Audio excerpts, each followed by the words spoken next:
Assalamualaikum warahmatullahi wabarakatuh. Di video ini kita akan membahas berita online atau rumor dari kameranya iPhone 14. Nah, di kamera iPhone 14 ini apa aja sih fitur-fitur yang dibanggainnya, bro?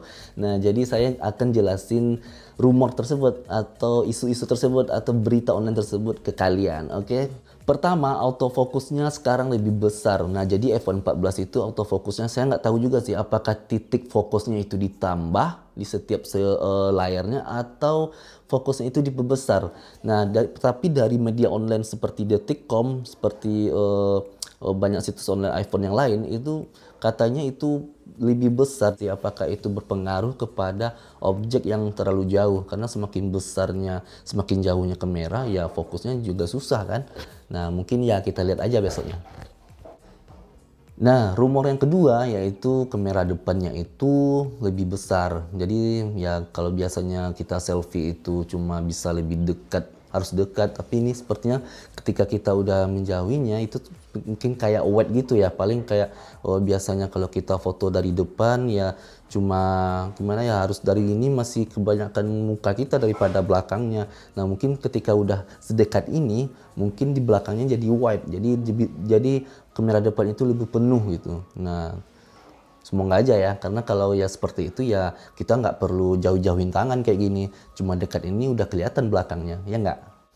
Yang ketiga ada namanya efek depth of field. Nah, jadi efek depth itu kita singkat dengan depth itu yaitu fokus yang lebih tajam, bro.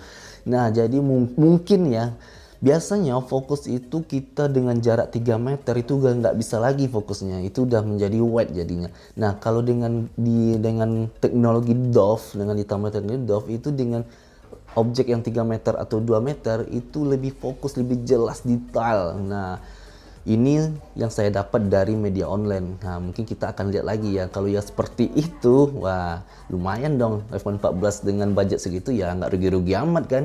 Daripada beli kamera DSLR atau kamera digital yang lain ya. Bagus beli iPhone ya kalau harganya sama gitu. Yang keempat yaitu potret, bro. Nah, potret ini biasanya dipakai sama teman-teman itu buat objek yang lebih dekat atau jaraknya 1 meter dan butuh pencahayaan yang lebih banyak itu. Karena kalau potret itu kalau tidak ada cahaya atau terlalu jauh itu nggak bisa diambil, bro, fotonya.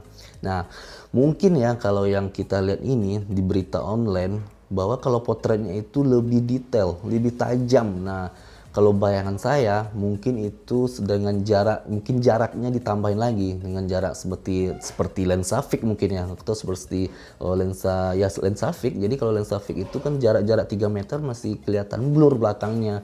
Mungkin saya kira itu sih keunggulannya. Jadi dengan semakin jauh jarak, potretnya masih bisa digunain gitu. Nah, di iPhone 14 ini ada yang namanya notch, yaitu perletakan kamera itu di atas LCD atas. Jadi, kalau biasanya di iPhone 13 itu murni LCD semuanya, cuma diselipin di atasnya. Tapi kalau iPhone 14 itu dikasih di bawah dikit dari sisi atasnya kamera. Jadi sedikit di sana sih dikasih sarang kameranya gitu. Jadi nggak full layar.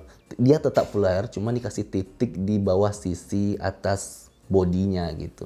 Ya menurut saya sih desain seperti itu ya mungkin biar nggak bosan aja ya, karena dari iPhone X atau sampai iPhone 13 itu cuma di atas bagian atasnya, nggak di sisi LCD-nya, dan sekarang ini di sisi LCD-nya diselipin titiknya ya seperti titik sih. Jadi sepertinya layar itu seperti nempel di LCD-nya kayak titik 2 gitu. Mungkin besok bisa kita lihat aja. Dan rumor yang tersebar kalau iPhone 14 ini menghasilkan kamera atau menciptakan kamera 48 megapiksel. Kalau saya pribadi kurang percaya juga sih, karena jarang sih iPhone itu menggunakan pikselnya, dia lebih ketajamannya gitu. Nah, dari tahun iPhone 6 sampai iPhone 13 ya pikselnya ya itu-itu aja, ya paling nambah 2 atau 3 dari setiap tipe.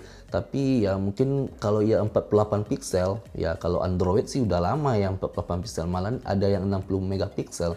Ya mudah-mudahan itu keunggulan lain ya dari iPhone ya. Kabar gembira lagi yaitu iPhone sebelum ini menggunakan 4K. Nah, kalau dari 4K aja udah lumayan bagus foto atau video yang dihasilkan. Nah, di iPhone 14 ini mereka memakai 8K atau 8K. Nah, itu hasilnya ya berarti ya 2 kali lipat dari 4K. Ya dipastiin pasti dua kali lipat bagusnya. Tapi itu masih rumor, jadi kalian bisa lihat lagi pas launching yang September besok. Kita bisa lihat sama-sama ya kalau ini bisa membantu kalian, bisa menjadi maksudnya bisa membantu kalian buat membeli apakah jadi atau enggaknya, ya kalian bisa putar lagi videonya. Ya mungkin saya hanya bisa memberi bayangan, kalau prediksi ya pasti salah, pasti enggak. Karena kalau rumor itu ya rumor, nama media sosial atau video-video lain ya cuma memberikan mapping apa seperti inikah atau tidak. Ya tergantung ketika launching September besok. Oke, Assalamualaikum warahmatullahi wabarakatuh.